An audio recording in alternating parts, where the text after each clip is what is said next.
네,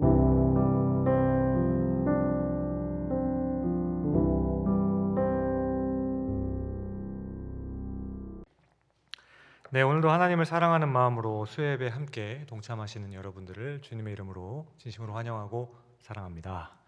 네, 제가 허리가 약간 좀 아파가지고 가끔 인상을 찌푸리더라도 특정 누구를 보고 인상을 찌푸리는 것이 아니니 이해해 주시기를 바랍니다. 오늘 함께 볼 사무엘서 3장의 내용은 하나님께서 사무엘을 부르시는 장면입니다. 하나님께서 사무엘에게 이때 처음 나타나신 것 같습니다. 그렇게 하나님의 전 안에 누워있던 사무엘을 하나님께서는 부르셨습니다. 사무엘 당시에는 아직 솔로몬의 성전이 세워지기 전이므로 광야에서 사용했던 성막을 실로에 세워놓은 상태입니다. 하나님의 성소는 우리가 잘 아는 것과 같이 크게 두 파트로 구분할 수가 있습니다. 성소가 있고 그 안에 또 지성소가 있죠. 근데 이 두 개를 합쳐서 성소라고 부르기도 합니다. 그래서 지성소는 10규빗 정사각형의 공간이고 그리고 옆에 있는 성소는 가로 20규빗에 세로 10규빗 직사각형의 모양입니다. 이렇게 한 규빗을 45cm라고 하면 어느 정도의 규모인지 짐작이 되실 거예요. 이렇게 다시 성소와 지성소를 포함하여 전체적인 크기를 본다면 가로 30규빗, 세로 10규빗, 1규빗이 45cm라고 한다면 총 면적이 가로 13.5m, 그리고 세로는 4.5m 정도 되는 공간이죠. 미국 동부 펜실베이니아주에 있는 랭캐스터라는 곳이 있습니다. 그곳에는 유명한 아미시 마을이라는 곳이 있는데요. 거기에 가면 성소를 실제 크기로 재현한 곳이 있다고 해요. 저도 한 번도 가보지는 못해서 나중에 미국에 가실 일이 있다면 한번 들려보는 것도 좋을 것 같습니다. 어쨌든 성소와 지성소 사이에는 또 휘장이 놓여져 있죠. 근데 이 휘장은 우리가 생각하는 커튼 한 장 정도의 두께가 아니죠. 15cm 정도, 약 15cm 정도 되는 굉장히 두꺼운 천입니다.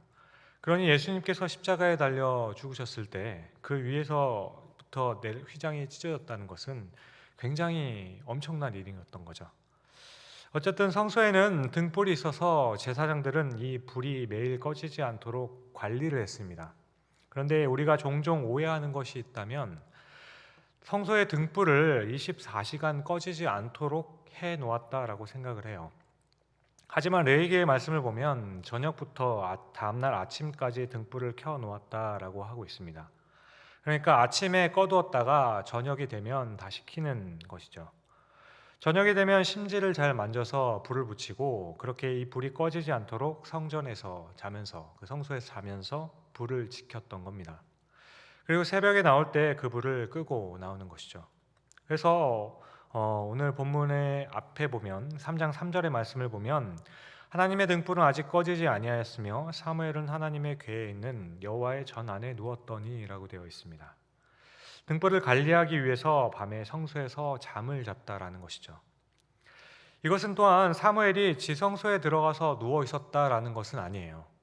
성소와 달리 더 안쪽에 위치한 지성소 안에는 1년에 한 번 속죄일에만 대제사장만 들어갈 수 있기 때문입니다. 따라서 사무엘은 성소에 있는 메노라 17개의 살구 모양의 금촛대 앞이든지 그 언저리에서 같이 잠을 자고 있었던 겁니다. 이렇게 등불이 아직 꺼지지 않았다는 것은 아직 밤중이거나 새벽이었다라는 소리죠. 어쨌든 사무엘이 자고 있는 그때에 사무엘아 사무엘아 하고 하는 하나님의 부르심을 듣게 됩니다. 우리가 성경을 보다 보면 과장법이 사용된 곳을 발견하기도 하죠. 그래서 사무엘은 성소에서 잠을 자고 있고 엘리는 자기 처소에서 잠을 자고 있다는 것을 가지고 우리도 항상 성전에 있어야 한다는 내용으로 적용을 하기도 합니다. 그렇게 성소에서 자는 것이 굉장히 좋은 것으로 생각하게 만들기도 하죠. 물론 괜찮습니다. 성전에 대한 그 사모함, 기도에 대한 그 열정에 대해서 말씀을 나눌 수도 있는 부분이겠죠. 그러나 지난주에 지지난주였던가요? 하나님의 전능하심과 전지하심에 대해서 우리가 깨닫듯이 하나님께서는 우리가 어디에 있든지 함께 하시고 다 알고 계시죠. 그리고 개인적으로는 언제든지 어디서든지 우리에게 말씀하실 수 있는 겁니다. 그러니까 엘리는 자기 처소에 사무엘은 성소에 누웠다는 것을 지나치게 과장하여서 윤리적인 의미를 부각하는 것은 조금 과하다는 생각이 들기도 하다라는 겁니다. 엘리의 심각한 문제는 자기 처소에 누워 있던 것이고 사무엘의 그 탁월함은 성소에서 잠을 자고 있었다. 이렇게 말하는 것은 조금 지나치다라는 거죠. 게다가 오늘 말씀은 잘 읽어보면 이 부분을 강조하기 위함도 아니었던 것 같습니다. 제사장의 직분에는 속죄일에 지성소에 들어갈 수 있는 대제사장이 있고 지성소에 들어가지는 못하지만 성소에서 함께 일을 하는 제사장의 직분이 있었습니다. 그리고 제사장들은 순번제로 돌아가면서 성소에서 등불을 지키며 잠을 잤던 것이죠. 그러니까 지난 설교에서 말씀드렸듯이 한나는 사무엘을 하나님께 서원하면서 하나님 앞에서 바르게 자라며 성소의 그 일을 하도록 드렸던 것입니다. 그렇게 사무엘은 성소의 일을 하였는데 하나님께서 말씀하시는 그날이 바로 사무엘이 성소에서 불을 지키며 누워 있었던 그때였던 것이죠. 사무엘은 돌아가는 순서에 의해서 잠을 자고 있었던 것입니다. 따라서 사무엘은 매일 언제나 성소에서 잠을 잔 것은 아닐 수 있습니다. 게다가 이후에 더 살펴보겠지만 자세히 보면 엘리의 문제는 자기 처소에 잠을 잤기 때문에 하나님께서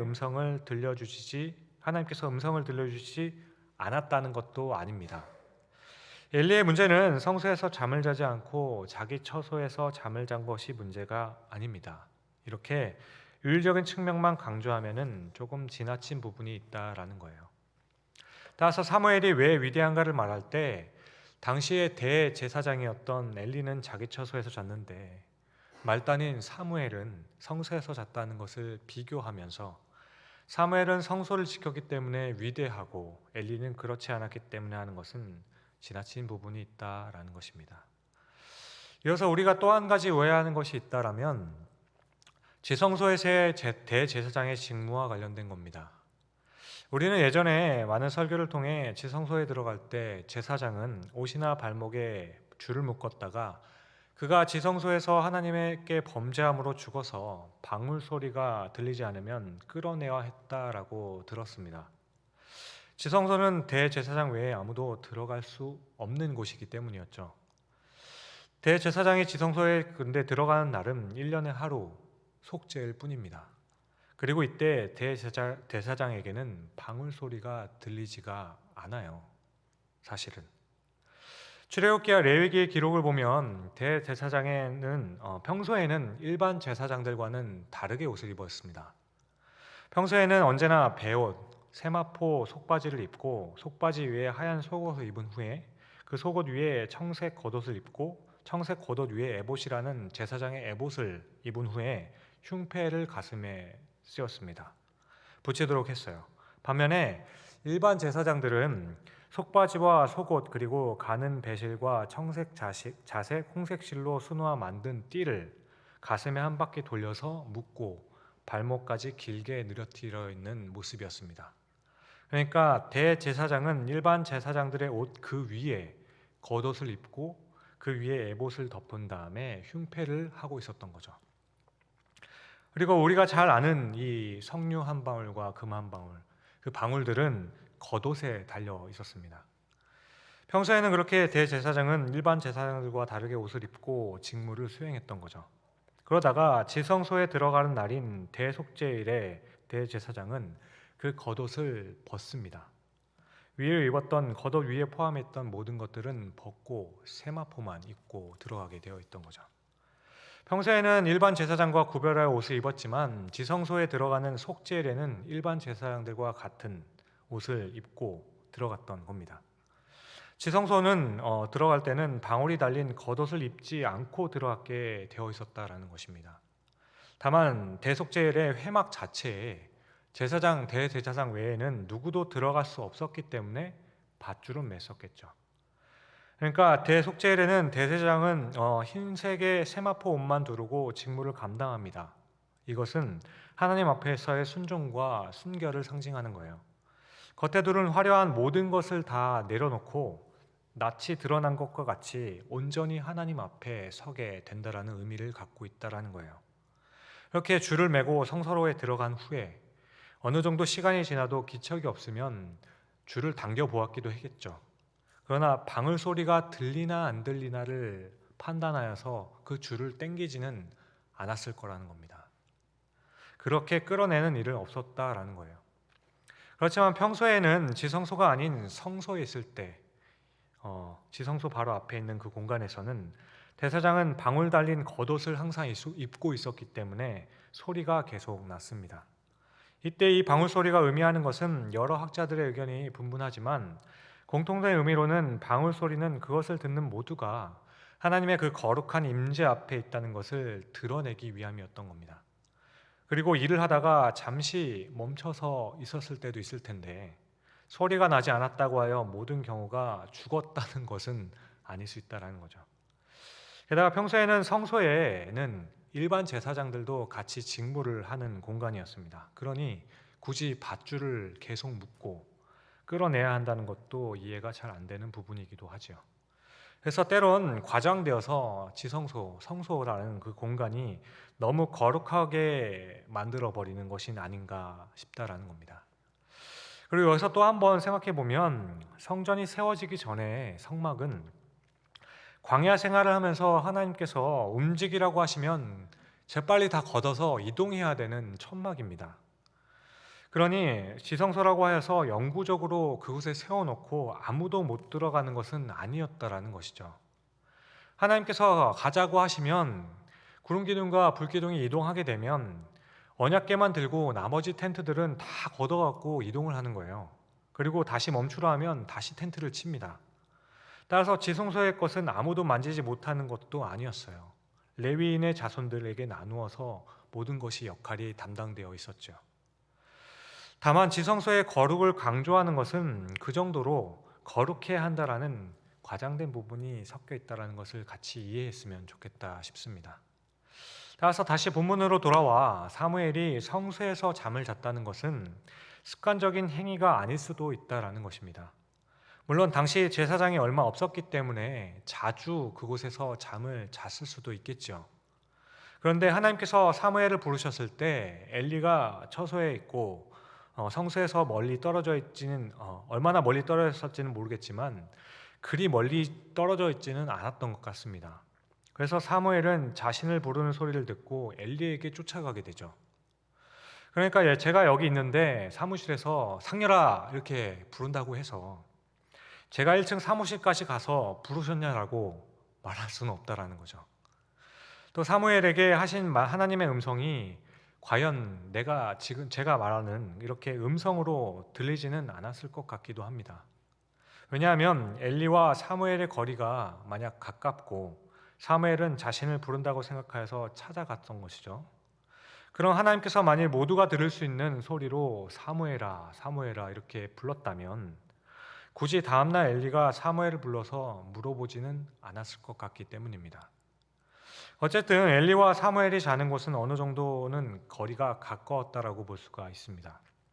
그렇게 사무엘은 엘리를 찾아가서 부르셨나라고 물어보죠. 그런데 엘리는 부른 적이 없다고 다시 자라고 합니다. 그렇게 다시 돌아오게 되죠. 이것을 3번 하고 4번째에 사무엘은 엘리의 조언대로 할 수 있게 됩니다. 그러자 3장 10절을 보시면 여호와께서 임하여 서서 전과 같이 사무엘아 사무엘아 부르시는지라 사무엘이 이르되 말씀하옵소서 주의 종이 듣겠나이다 하니 라고 하죠. 그런데 여기서 서서 전과 같이라는 표현을 주목하여 보십시오. 그러니까 하나님께서는 어떤 형상으로 나타나셔서 사무엘에게 말씀하셨는데 사무엘은 그것을 3번이나 보지 못하고 지나친 겁니다. 사람의 형상이든지 어떤 형상이 있는데 그것을 보지 못하고 그냥 엘리에게로 바로 달려간 거예요. 그렇게 3번을 쫓았다가 엘리가 나중에 생각하기를 하나님께서 부르시는 것이니까 이번엔 또 소리가 들리거든 내가 여기 있나이다 라고 여호와의 말씀을 들으라고 조언을 해주었죠. 그리고 드디어 4번째 여호와의 사자가 전처럼 서서 불렀을 때 사무엘은 발견하고 그 앞에서 말씀하옵소서라고 응답하게 됩니다. 그러자 여호와의 사자를 통해 하나님께서는 사무엘에게 말씀을 전해 주시죠. 그런데 이때 사무엘이 몇 살이 되었을지는 정확하게는 모르겠지만 하나님께서 하신 말씀은 당시 사무엘로서는 정말 너무나도 감당하기 어려운 말씀을 하셨습니다. 게다가 이 말씀을 사무엘에게 굳이 하셨어야 하는지도 잘 모르겠습니다. 하나님께서는 사무엘에게 나타나셔서 엘리 제사장에 대한 말씀을 하셨습니다. 그렇게 12절부터 보시면 내가 엘리의 집에 대하여 말한 것을 처음부터 끝까지 그날에 그에게 다 이루리라. 내가 그의 집을 영원토록 심판하겠다고 그에게 말한 것은, 이때 보시면 엘리에게 하나님께서는 말씀해 주셨다라는 것을 알게 됩니다. 그런데 엘리는 하나님의 말씀을 순종하지 않았던 거예요. 그렇게 이어서 그가 아는 죄악 때문이니 이는 그가 자기의 아들들이 저주를 자청하되 금하지 아니하였음이니라. 그러므로 내가 엘리의 집에 대하여 맹세하기를 엘리의 집의 죄악은 제물로나 예물로나 영원히 속죄함을 받지 못하리라 하노라 하셨더라. 하나님께서는 엘리에게 먼저 말씀하셨다라는 사실입니다. 그런데 엘리가 듣지를 않자 이제 사무엘에게 말씀하신 거예요. 오늘 이 말씀 외에 다른 말씀을 하셨는지는 기록이 없어 모르겠습니다. 그런데 오늘 사무엘을 불러서 하신 말씀은 어떤 엘리에 대한 정확한 내용도 없긴 해요. 요약하자면 엘리의 집을 저주한다는 말씀뿐입니다. 엘리의 집을 심판하고 그 죄는 어떤 예물로도 속하지 못하니까 반드시 저주를 받을 것이라고 말씀하셨습니다. 물론 사무엘도 성소의 일을 담당하고 있었으니까 어느 정도는 알고 있었을지도 모르겠습니다. 하지만 당시 사무엘이 이 말씀을 들었을 때 얼마나 당혹스러운 말씀이었겠습니까? 어쩌면 사무엘은 이 말씀을 듣고 가슴을 치면서 후회했을지도 모르겠습니다. 여호와께서 부르셨을 때 내가 엘리를 찾아가지 않았으면 어땠을까? 찾아가지 않았다면 그냥 속으로만 혼자 알고 있었으면 되는 것 아닙니까? 처음 엘리를 찾아와서 왜 나를 부르셨냐고 했을 때 아니 너 부른 적 없다고, 잠결에 부른 적 없다고 하였을 때까지만이라도 그렇게 끝났으면 어땠을까요? 그런데 2번, 3번 쫓아갔기 때문에 엘리는 깨닫고서 여호와께서 말씀하시는 것 같으니 내가 여기 있나이다라고 들으라고 조언을 해주었던 겁니다. 그리고 여호와의 말씀을 들었는데 하필 그것이 엘리 제사장에 대한 말씀이었던 거예요. 그러니까 엘리에게 찾아가지만 않았다라면 하나님께서 사무엘에게 말씀하셨다는 것을 아무도 모를 수 있었다라는 것이죠. 그런데 3번이나 찾아갔기 때문에 엘리는 정확하게 알고 있게 됩니다. 그래서 엘리는 사무엘을 불러서 아침에 물어보게 되죠. 왜 부르시더냐? 뭐라고 말씀하시더냐? 사무엘의 입장에서는 얼마나 난처했겠습니까? 하지만 이 사건은 이후의 말씀을 보면 하나님께서는 이것을 일부러 드러나게 만드시는 부분인 겁니다. 엘리가 뭐라고 말씀하시더냐 하였을 때 사무엘은 머뭇하면서 대답을 하지 못했죠. 그러자 17절에 이르되 내가 무엇을 말씀하셨느냐 청하노니 내게 숨기지 말라. 내게 말씀하신 모든 것을 하나라도 숨기면 하나님이 내게 벌을 내시고 또 내리시기를 원하노라 하는지라. 엘리는 그 자리에서 바로 사무엘에게 이렇게 말을 했던 거예요. 여러분 얼마나 끔찍합니까? 엘리가 지금 사무엘을 협박하고 위협하고 있는 겁니다. 너 말하지 않으면 하나님께서 너 죽일 거야. 가만두지 않을 거야. 당장 말하지 못해? 그러니 사무엘은 그날 밤에 왜 찾아갔을까 후회하지 않았겠습니까? 결국 사무엘은 하는 수 없이 말을 전해주죠. 이렇게 보면 또 엘리가 하나님의 말씀에 그래도 관심은 있었나 봅니다. 엘리는 사무엘에게 있어서 영적인 스승입니다. 게다가 당시에 왕이 없었던 제사장으로서는 최고의 지도자의 위치에 있었던 사람이었습니다. 그런데 그런 엘리에게 하나님의 심판을 받아 어떤 제물로도 속죄를 받지 못한다고, 심판과 저주가 반드시 임한다는 것을 말해 주어야 하는 거예요. 사실 이 말씀 후에 얼마 지나지 않아 2 아들이 죽고 엘리도 죽게 됩니다. 그런데 이 말씀을 지금 사무엘은 엘리의 그 면전 앞에서 말해 줘야 하는 거죠. 그런데 여러분 더 기가 막힌 사실은 사무엘의 이 말을 듣고 엘리가 보였던 반응을 보십시오. 18절이죠. 사무엘이 그것을 그에게 자세히 말하고 조금도 숨기지 아니하니 그가 이르되 이는 여호와시니 선하신 대로 하실 것이니라 하니라. 여호와께서 하시는 일이니 선하신 대로 하실 것이니라. 여러분, 엘리의 이 반응을 보면서 와, 엘리가 그래도 믿음이 굉장히 좋구나라고 생각하십니까? 엘리는 사무엘에게 이렇게 고백하고 있는 겁니다. 아, 너에게 그 말씀하신 것은 여호와가 맞다. 왜냐하면 얼마 전에도 나에게 오셔서 내가 죽는다고 하셨거든. 너한테 또 그러셨구나. 아, 맞아, 여호와시야. 여호와시니 선한 대로 하실 것이야. 이렇게 말하고 있는 거예요. 여러분, 하나님께서 하신 말씀의 내용은 어떻습니까? 너무나도 심각한 내용입니다. 자신과 자기 자녀들이 이 말 저주를 말씀하셨어요. 그런데 여호와는 선하시니 원하는 대로 할 것이다 라고 과연 아버지된 입장에서 말할 수 있을까요? 이 모습이 과연 하나님의 주권을 인정하고 하나님의 그 말씀을 온전히 받아들이는 태도이겠습니까? 절대로 아니죠. 이 모습은 영적으로 치명적이게 병이 들어있는 모습인 겁니다. 엘리의 문제는 자기 처소에서 잔 것이 문제가 아니었던 거예요. 자신과 자기의 자녀들이 모두 죽을 것이라는 말씀을 듣고도 아무런 소망도 기력도 없는 겁니다. 그냥 하나님의 말씀을 들었음에도 불구하고 별로 관심이 없는 거예요. 히스기야의 경우는 어땠습니까? 그가 죽게 되었다라고 말했을 때 사생결단을 하고 부르짖지 않았습니까? 지금 엘리는 아무리 기대해도 용서하지 않을 텐데 하나님이 나를 버리시기로 하셨기 때문에 아무리 회개해도 기도해도 들어주시지 않을 거야. 그냥 죽지 이것이 과연 좋은 믿음입니까? 구약의 말씀을 보면 이스라엘이 범죄할 때마다 하나님께서는 모두 진멸하고 결코 용서하지 않을 거다. 사정하여도 찾아와도 절대로 용납하지 않을 거야 라고 말씀하셨습니다. 그런데 하나님께서는 이스라엘 백성들이 통곡하고 자복했을 때 받아주지 않으신 적이 한 번도 없어요. 용서하지 않으신 적이 없었다라는 것입니다. 그러니 엘리의 문제는 하나님의 주권을 인정하면서 벌을 내리시면 받겠다고 말씀했던 것이 아닙니다. 이 모습은 너무나도 안타깝고 답답한 모습이에요. 이 모습은 믿음이 좋은 것이 아니라 무기력하고 영적으로 너무나도 병이 들어있는 모습인 것이죠. 사랑하는 성도 여러분, 그렇다면 지금 우리는 어떻습니까?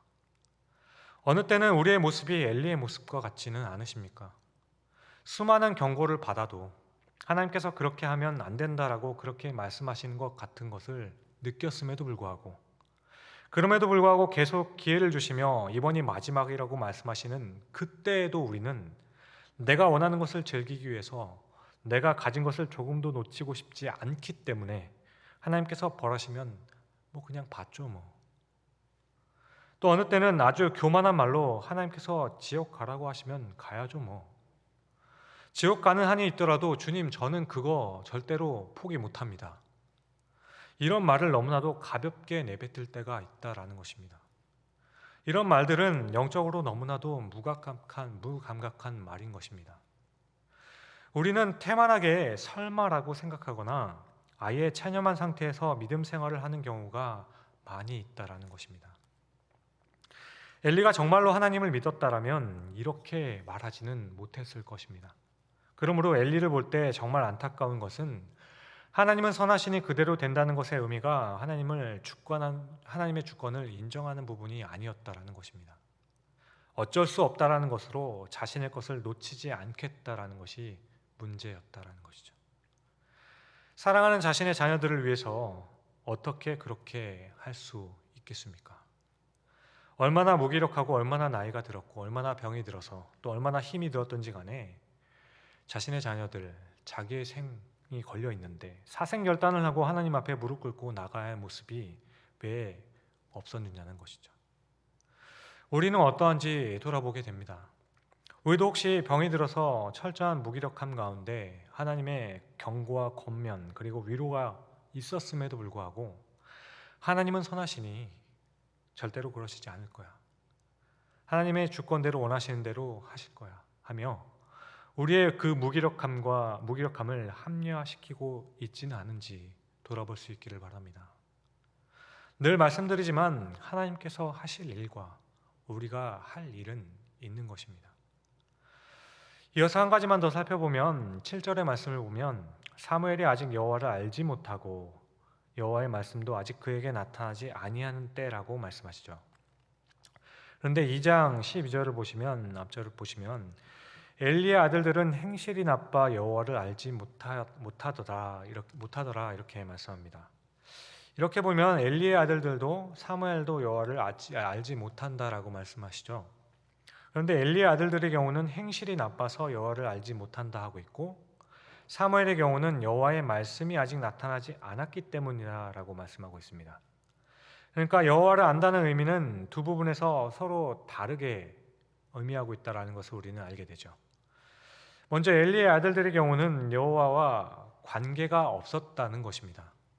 이어지는 그 12절 이후에 13절의 말씀으로 유추하면 이들은 전심을 다해 제사에 임하지를 않았습니다. 전심으로 예배를 하지 않았어요. 그러니까 이들은 여호와를 전혀 알지 못했습니다. 행실이 나쁘다는 것은 그들은 진정으로 드리는 제사와 예배에는 전혀 관심이 없었기 때문에 여호와를 알지 못했다라는 것입니다. 다시 말해 우리가 예배에 나와 찬양을 드릴 때에도 모든 사람이 똑같이 입을 벌려 부르고 있긴 하지만 이 중에 여호와를 아는 사람이 부르는 찬양이 있고 그러지 못한 사람도 있다라는 것입니다. 여호와를 아는 사람들은 찬양을 통해 진심으로 하나님을 높이고 싶은 사람들입니다. 진심으로 하나님을 높이고 진정으로 예배하는 사람들입니다. 반면에 여호와를 알지 못하는 사람은 엘리의 아들들과 같이 하나님께 함께 제사를 인도하여 드리고 고기를 잡기도 하지만 무성의할 뿐만 아니라 고기를 아무렇게나 먹고 손대지 말아야 할 것에 손을 대는 것이죠. 심지어 회막에서 수종드는 여인들을 성추행하는 말도 안 되는 행위를 여과 없이 행하는 그런 모습을 보이게 되는 거죠. 그러니까 이들은 예배라는 형식은 갖추고 있었지만 인격적으로 하나님을 만난 적이 한 번도 없던 겁니다.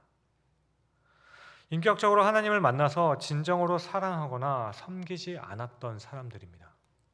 결국 진정으로 예배를 하지 않고 그냥 종교적인 행위만 하고 있는 사람들을 가리켜서 여호와를 알지 못했다라고 하고 계신 겁니다.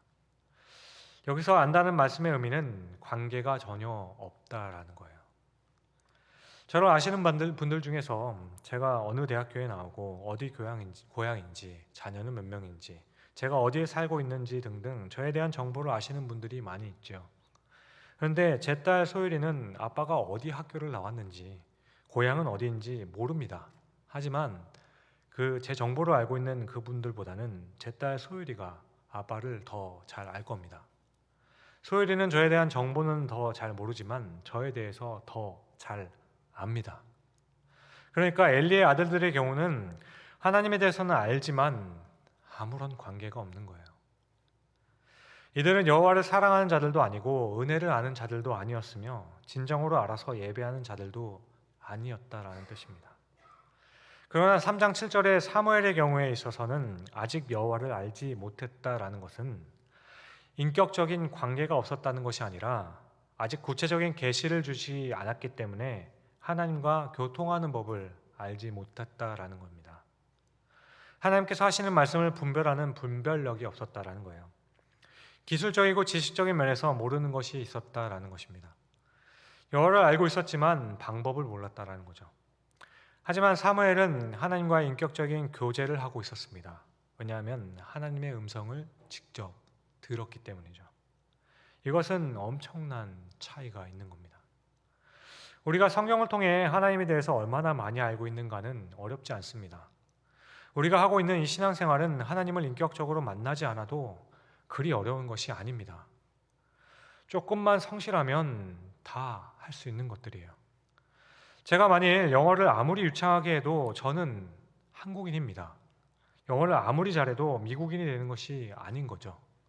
이처럼 어떻게 기도하면 되는지, 교회에 들어오면 어떻게 행동해야 되는지 다 알고 할 수 있는 거예요. 그렇게 교회는 어떤 곳인지 어떻게 행동해야 하는지 다 알고 있지만 진정 그가 그리스도인이 아닐 수 있다라는 것입니다. 그리스도를 만나지 않았다면, 모른다면 그럴 수 있다라는 거죠. 지금도 비록 교회에서 어떻게 해야 하는지를 잘 알지 못하더라도 마음 가운데 진심으로 예수 그리스도가 나의 주인입니다 라는 이 진심 어린 고백이 있다면 여호와를 아는 분들이에요. 그러니까 여호와를 안다면 신앙생활의 그 기관과는 별개로 저는 하나님을 압니다. 저는 그 주님을 정말로 섬기고 싶습니다. 저는 주님을 따르고 싶습니다. 저는 오늘 이 자리에서도 그 주님의 이름을 예배하고 싶습니다. 이 진심 어린 고백으로 삶의 모습이 온전히 하나님께로 맞춰진 모습으로 살아간다라는 것이죠. 인격적인 관계가 있기 때문입니다. 모든 행동과 말이 주님 앞에서 하는 것이기 때문에 달라요. 그러나 반대로 솔직히 여호와 노래하는 거 예배 관심 없습니다. 그냥 교회 생활하면서 마음 안정 찾고 종교는 하나 있어야 된다고 하니까 내 삶의 유익을 찾기 위함이지 하나님 본 적도 없는데 어떻게 합니까? 만약 이런 이 고백이 진심이라면 신앙생활에 대해서 많이 알고 기도하는 법, 헌금하는 법, 성경을 아무리 많이 알아도 여호와를 아는 그리스도인이 아닐 수 있다는 거예요. 엘리의 아들들은 어려서부터 엘리에게 제사법을 직접 배운 사람들입니다. 이들은 무엇을 하면 안 되는지 너무나도 잘 알고 있었죠. 그럼에도 불구하고 이들이 아무렇지 않게 하나님을 법을 어기며 범죄하게 되었던 것은 인격적으로 그들은 여호와를 알지 못했고 관계가 전혀 없었기 때문입니다. 그래서 행실이 악하여 여호와를 알지 못했던 것입니다. 하지만 사무엘은 같은 성전에서 자랐지만 전혀 다른 거죠.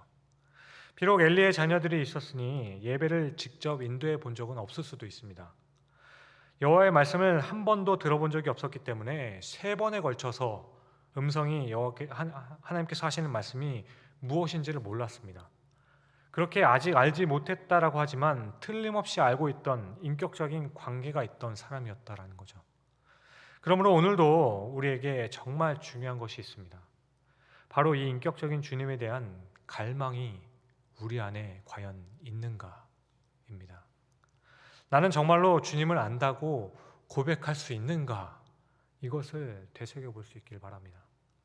여러분, 이 갈망과 고백이 있어야만 우리의 삶에 여호와의 말씀이 살아 역사하게 되심을 기대하며 살아갈 수 있는 겁니다. 다시 3장 1절의 말씀을 보십시오. 아이 사무엘이 엘리 앞에서 여호와를 섬길 때 여호와의 말씀이 희귀하여 이상이 흔히 보이지 않았더라. 어떻게 여호와의 말씀이 희귀할 수 있겠습니까? 모세의 율법이 여전히 남아 있었음에도 불구하고 여호와를 섬길 때 여호와의 말씀이 희귀하여서 이상이 흔히 보이지 않았다라고 해요.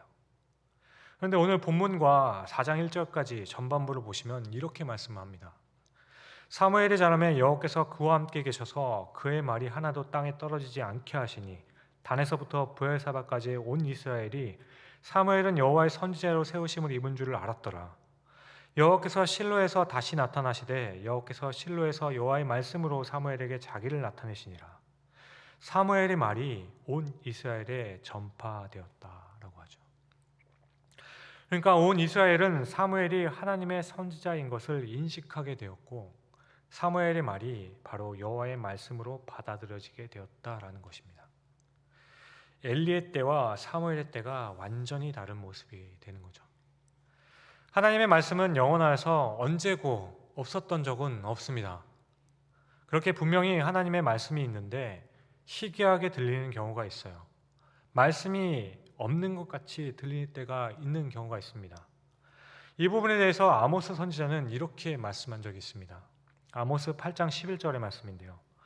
주 여호와의 말씀이니라 보라 날이 이를지라 내가 기근을 땅에 보내리니 양식이 없어 주림이 아니며 물이 없어 가람이 아니오 여호와의 말씀을 듣지 못한 기람이라. 여호와의 말씀을 듣지 못한 기갈이라는 것은 당시나 지금이나 기록된 성경이 없었다라는 말씀이 아니에요. 지금 우리가 살아가는 세상에는 인터넷의 설교가 얼마나 많이 있습니까? 밤을 새워 들어도 다 못 듣습니다. 매일 성경 공부할 수 있는 교재가 얼마나 많은지 몰라요. 매일 몇 개의 말씀을 듣고 몇 번의 성경 공부를 할 수 있습니다. 그런데 하나님의 말씀이 귀하게 여겨지게 됩니다. 하나님의 말씀에 기갈이 찾아오게 돼요. 이것은 참된 하나님의 말씀에 선포가 없기 때문이 아니에요. 그럼에도 불구하고 말씀이 희귀해지는 때는 바로 우리가 그 하시는 말씀에 관심이 전혀 없을 때입니다. 말씀에 대한 깊은 관심이 없고 들으려고 하지 않으면 말씀은 점점 더 희귀해지게 되는 거예요. 정말 풍성한 하나님의 말씀 속에 살고 있지만 말씀에 기갈이 되었다고 하는 것은 들리는 말씀이 없기 때문이 아닙니다. 말씀에 대한 간절한 열망이 없기 때문에, 영적으로 병이 들어가고 있기 때문이에요. 씨 뿌리는 자보다는 마음의 밭이 문제가 있는 겁니다. 그렇게 드디어 엘리 때에는 없었던 말씀이 열리는 시대, 사무엘 때에는 이상을 보여주시고 말씀하시며 사무엘이 전한 대로 이루어지는 그 시대, 모든 사람들이 사무엘을 여호와의 선지자로 받아들이는 하나님께서 말씀하시는 그 시대가 열리게 되는 겁니다. 바로 지금 말씀을 듣는 우리 모두에게도 이런 시대가 있을 수 있기를 바랍니다. 모세 이후에 성경에서는 선지자라는 말을 처음 듣는 사람이 바로 사무엘이죠.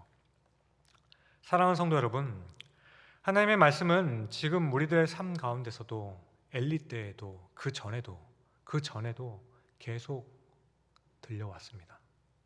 하지만 사사기를 통해 확인되듯이 이스라엘 백성들이 여호와의 말씀을 따라 살려고 하지 않게 되고 지도자들이 그 말씀을 순종하려 하지 않았기 때문에 말씀은 점점 더 희귀해지고 어려워지기 시작하게 되었습니다. 그러나 하나님의 말씀에 순종하려는 의인 한 사람, 바로 사무엘 때에는 하나님의 말씀이 회복되는 것을 우리는 발견하게 된다는 거죠. 그러므로 우리들의 삶에 혹시 말씀이 메마르고 있다고 느껴지신다면 나 자신을 한번 돌이켜 보시길 바랍니다. 내 삶에 이루실 하나님의 특별한 계시에 대한 관심이 전혀 없거나 혹은 성경을 읽지 않고 있지는 않으십니까? 우리에게 말씀의 기갈이 오는 것은 하나님의 말씀이 선포되지 않기 때문이 아닙니다. 말씀이 메마른 것은 우리의 심령이 메말라 말씀에 대한 열망이 사라지고 있기 때문이죠. 그러나 오늘 우리는 함께 희망을 품을 수 있습니다. 바로 오늘 예배에 함께 동참하시는 여러분과 제가 있기 때문이죠. 바로 우리가 있기 때문입니다. 오늘 이 저녁에 이렇게 수요 예배에 오신 것 메마르지 않기 위해서 오신 것이 아닙니까? 그러므로 지금 이 순간부터 더 열심히 우리의 입술을 열어 하나님을 찬양하시고 주님의 이름을 높이며 나의 하나님이라는 것을 계속 고백할 수 있는 우리가 될 수 있기를 소망합니다. 하나님과의 인격적인 관계에 대한 그 갈망이 꺼지지 않도록, 그 등불이 꺼지지 않도록 우리를 부르시는 그 음성에 반응할 수 있는 우리가 될 수 있기를 소망합니다. 방법을 모르셔도 됩니다. 다만 하나님이 우리를 부르시는 그 음성에 우리 마음 깊은 곳에서의 그 외침, 내가 여호와를 알고 싶습니다. 내가 주님을 알기를 간절히 원합니다. 이 진심의 고백을 소리내어 외칠 수 있기를 소망합니다. 이것이 바로 평생에 하나님을 섬기며 살아가는 우리 그리스도인들이 가져야 할 마음의 소원입니다. 매일매일 더욱더 여호와의 말씀을 청종하며 그 가운데 나의 하나님을 인격적으로 더 잘 아는 삶을 살아낼 수 있는 모두의 삶이 될 수 있기를 주님의 이름으로 간절히 축원드립니다. 기도하겠습니다.